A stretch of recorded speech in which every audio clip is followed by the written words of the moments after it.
Guys, good afternoon. Welcome back sa aking YouTube channel. For today's video, check natin ang 2024 Honda CR-V 2.0 RS eHEV eCVT Ignite Red Metallic. Guys, ito yung top of the line variant ng ating Honda CR-V. Ang kanyang price is 2,590,000 pesos. So, tour ko na kayo ngayon sa ating featured unit for today. So, ito yung 6th generation nga pala guys na Honda CR-V. Then, na-launch lang po ito guys last October 2023. So, kung i-count natin siya, normally mga nasa 8 months pa lang siya sa market. At the same time, medyo limited pa ang stocks. Pero, the good news, last May or last month, maraming dumating na units. So, sa mga nag-iintay pa namin na clients dyan, bear with us at mabibigyan din namin kayo ng unit na Honda CR-V Hybrid na gusto nyo. So, sa front portion guys, all new na siya na itsura. So, nakano na tayo? LED headlights with daytime running lights.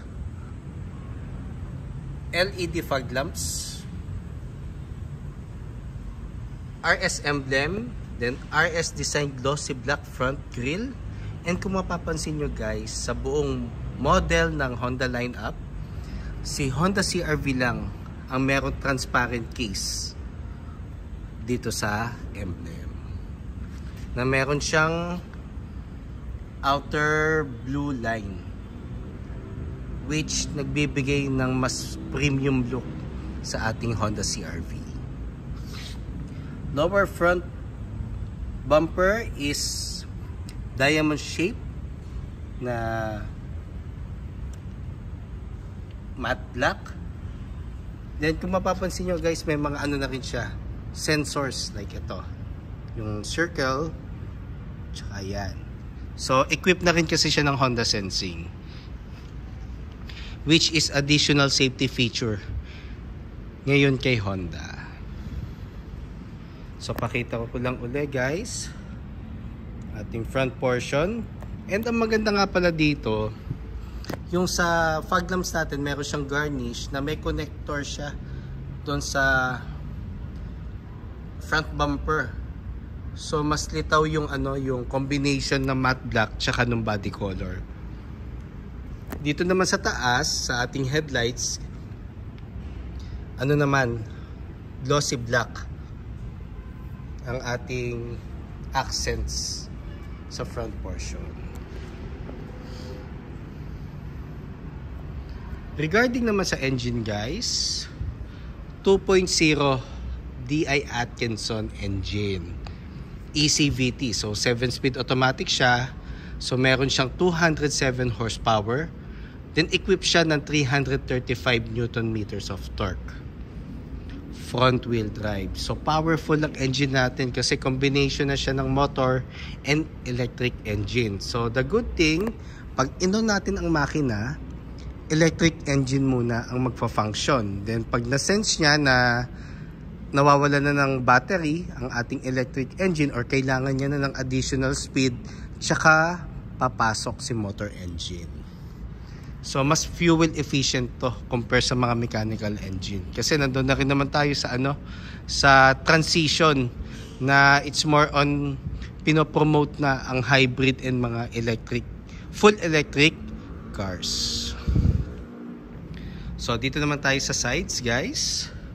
Pag nakita nyo siya ng personal, baka ma-inlove kayo. Kasi ako nung nakita ko tong red, which is exclusive lang sa hybrid, ang ganda niya. Sa lahat ng colors talaga, for me, red talaga ang nag-caught ng attention ko.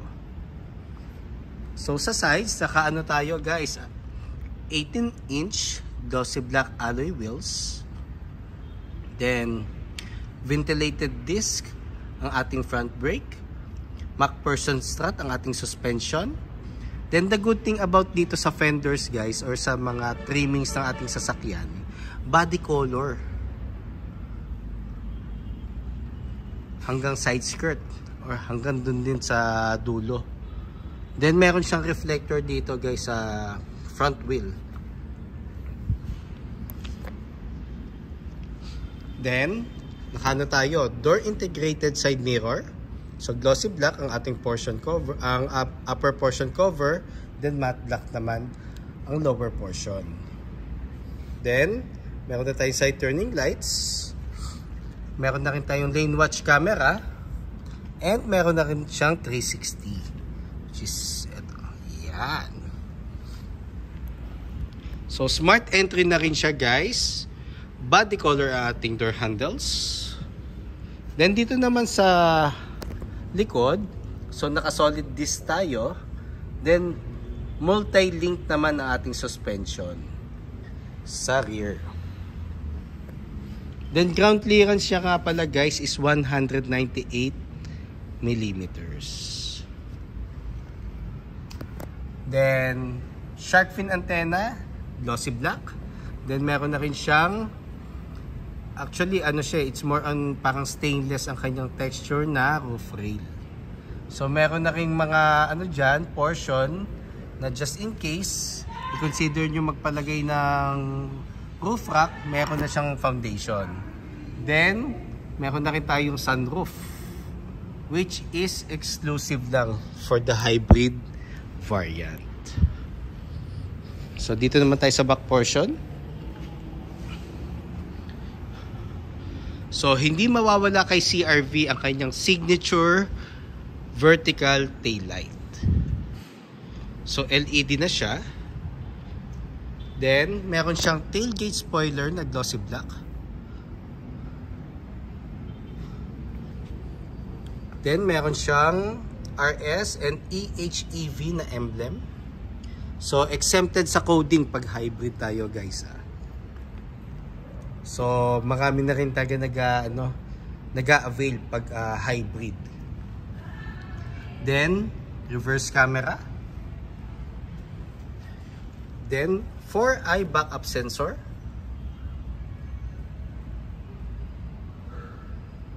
Then, meron tayong tailpipe finish sa lower bumper.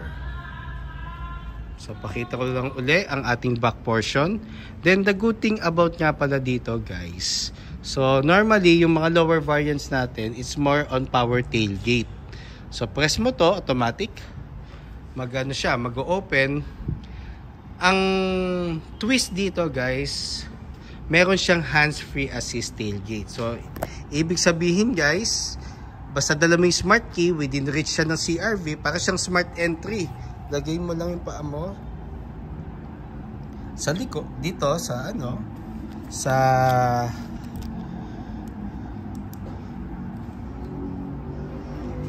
likod. So yan.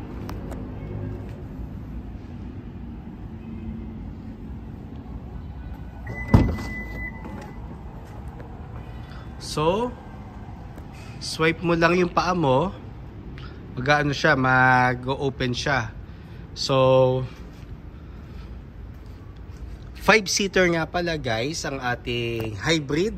Pag gasoline engine, 7-seater. So, wala siyang spare tire, guys, It's more on sealant lang. So, meron tayong spacious cargo space dito sa ating likod. Then, pag gusto natin siya isara, pwede dito, which is pag ito ang pinress mo, magko-close lang siya. Pero ito, meron siyang button na walk away door lock din. Pag pinress mo to at lumayo ka, automatic maglalak yung ano, yung unit. So meron din siya pag may mga dala kayo, guys, pwede nyong i-swipe uli ang inyong paa dito sa ilalim. So, mag-ano na rin siya, magko-close na rin siya by its own. So, dito naman tayo, guys, sa driver side.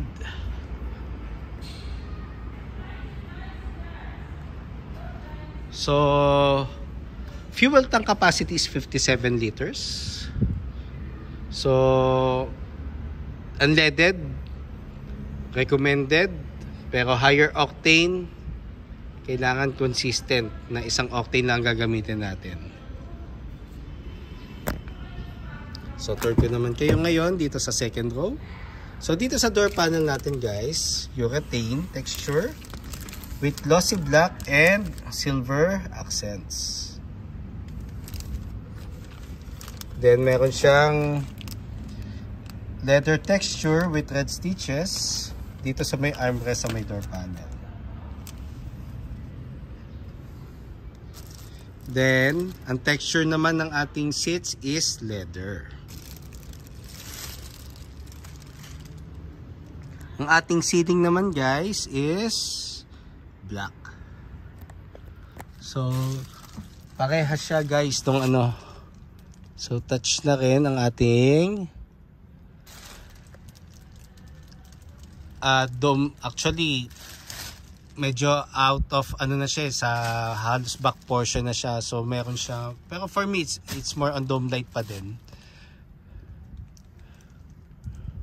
So touch na siya. So spacious pa rin naman guys ang ating ano, ang ating second row. Very spacious. So yun yung signature asset din or feature ng ating Honda units. Maluluwag ang ating interior space. Tapos meron tayo dito sa middle section na aircon vent and dalawang type C na USB port. Then side airbags meron na rin. So wrap around ng ating airbags. So hindi magpapahuli si Honda dyan pagdating sa safety. Isa yan sa mga priority ng ating mother brand. So dito naman tayo guys sa ating front portion. So sa front portion meron siyang ambient light sa gilid. Then meron siyang memory seats. Kasi yung susi nating smart key guys, meron siyang number 1 and number 2. So kung anong susi ang dadalhin mo, yun ang ipoprogram ng seats kung ano yung sinet mo. Then dito naman, nandito pa rin yung switches, which is power folding side mirrors, side mirror itself, kanyang knob, central door lock, window lock, and the window switches. Sa seats naman sa front, ibaba ko! Yun, so si Boss Ariel, tinawag lang ako, ibababa ko yung Civic na demo unit. Kasi yun ang ginamit natin paakyat dito sa 5th floor. So dito naman sa power seats, sa front seats, power seats na tayo guys, with lumbar support. Then, ang maganda dito guys, all across variants, naka-power seats siya. Even sa passenger side. Yun yung maganda kay Honda CR-V. Then, adjustable ang ating headrest guys. So, dito naman tayo ngayon sa ating sa harap. Adjust ko lang yung ating seats. Masyado mataas. So, start ko lang guys. So, labas ko lang yung smart key. So, ito guys, yung smart key na sinasabi ko. So, sa smart key, dalawa siya. Pero, yan, may 1 and 2. So, depende yan kung ano gagamitin mo. At ano isa-set mong program sa iyong upuan.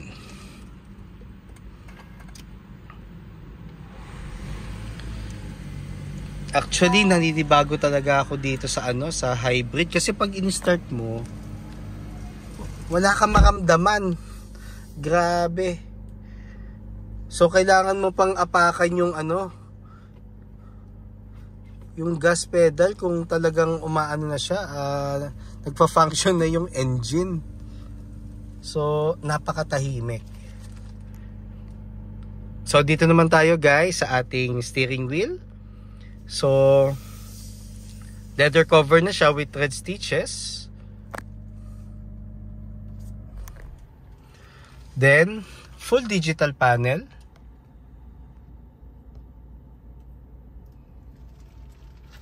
Then, audio control dito sa left side. Then, adaptive cruise control and Honda sensing naman dito sa right side. Meron na rin siyang paddle shifters. Then for the headlights and fog lamps, for the wiper, then push start button na rin siya.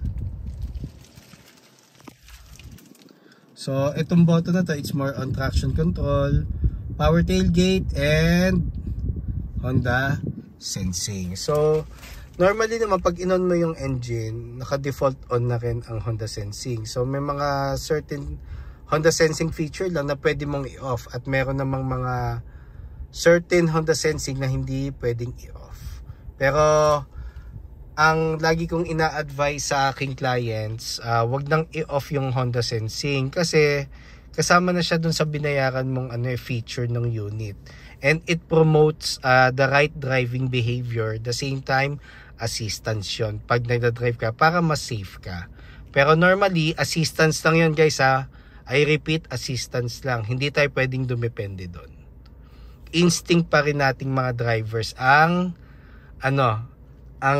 kailangan habang nagda-drive.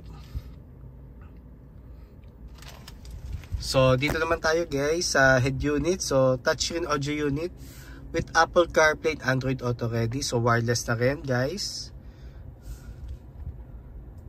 So ganito yung itsura niya. Which is nakamount nga pala siya sa dashboard. Pero eventually, ang maganda lang dito guys, then sa head unit natin, malaki siya. And nakaboss na ang ating sound system.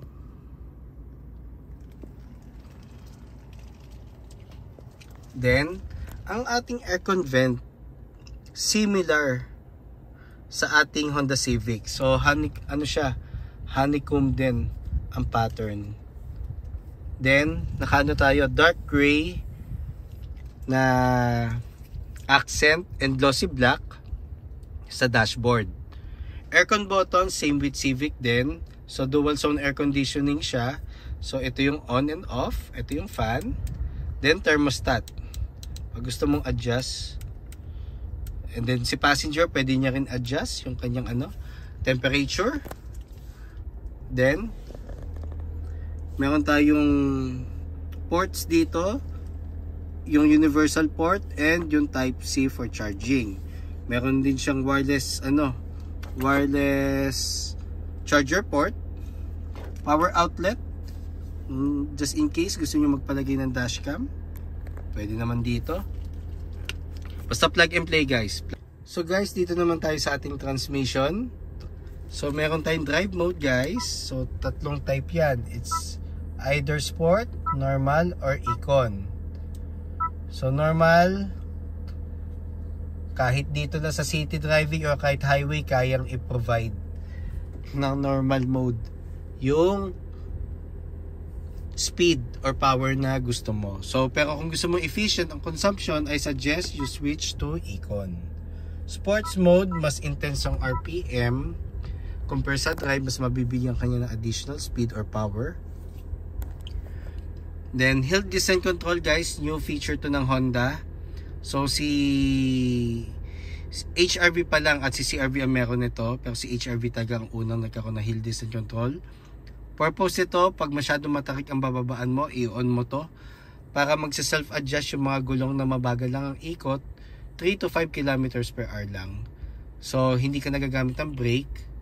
Then if ever bumalik ka sa flat terrain or sa flat na daan, automatic magdi-disengage siya.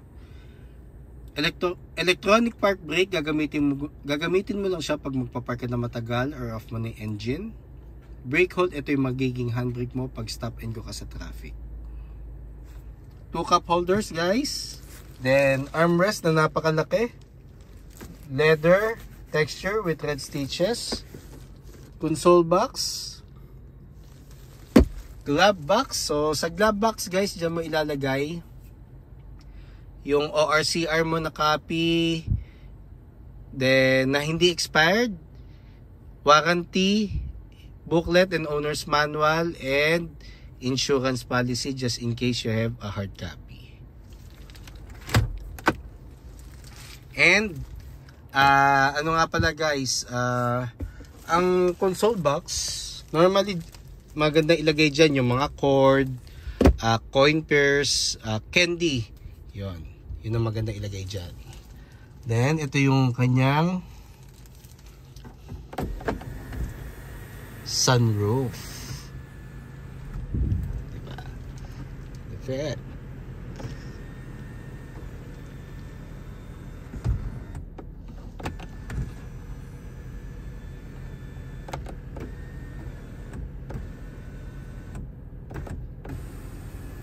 So close na natin siya guys. Then meron tayong ano dito, lagyan na ng shades. Then ang ating map light is LED na. Yan. So guys, for today's video, yun lang muna. So just in case you have any concerns regarding test drives, quotations, bank displays for our bank partners, or even service appointments and parts inquiry, don't hesitate to call or text 0906-386-8937 or visit me at 141 Quezon Avenue, Quezon City, and look for me, Ross Oliver Cruz, ang inyong friendly sales executive here at Honda Cars Quezon City, providing a hassle-free transaction to all customers since 2016. Looking forward to meet you here guys, and kindly subscribe na nga rin pala guys sa aking YouTube channel para maging updated sa mga susunod na videos. Thank you and God bless.